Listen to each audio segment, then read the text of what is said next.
pilot had ordered everything be thrown overboard. 2 engines were on fire, and the plane was losing altitude fast. We were flying too low to bail out, so our chutes would not have time to open, and we would be killed.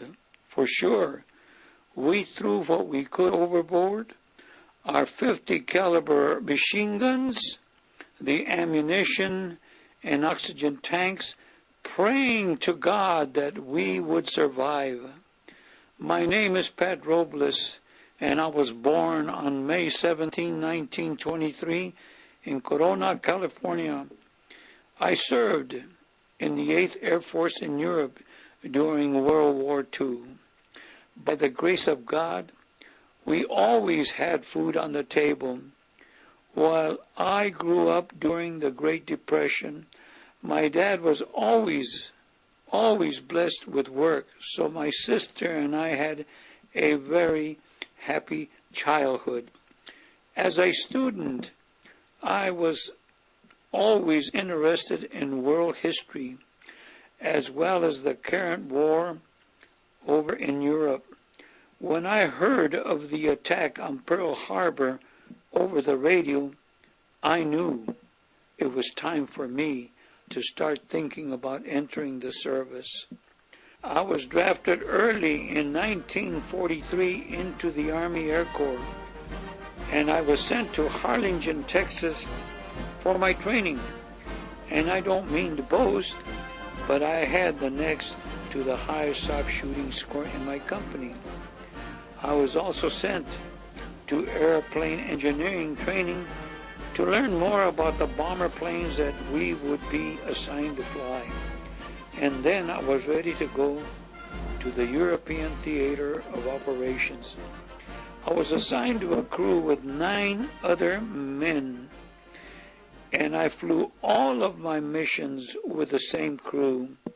The crew was made up of a pilot, co-pilot, navigator, the left and right waist gunners, the tail gunner, the bombardier, and I flew the ball turret. Flying the ball turret was brutal. Everyone was afraid of flying in it, and more men were dropping out of flying that position. I heard people saying that they would rather be sent to Leavenworth Prison for refusal of service and stay there for the rest of the war than to fly the ball turret. The immense psychological effect of being enclosed inside that small sphere at the bottom of the plane was too much for most people to handle. If you were inside the ball turret and the plane was hit, you were on as good as dead. So there didn't seem to be much chance for survival when that engine caught fire and the plane was going down. Others saw our plane on fire and we were already reported missing. But by the grace of God, we managed to land the plane and escape safely. I learned a lot from my military experience.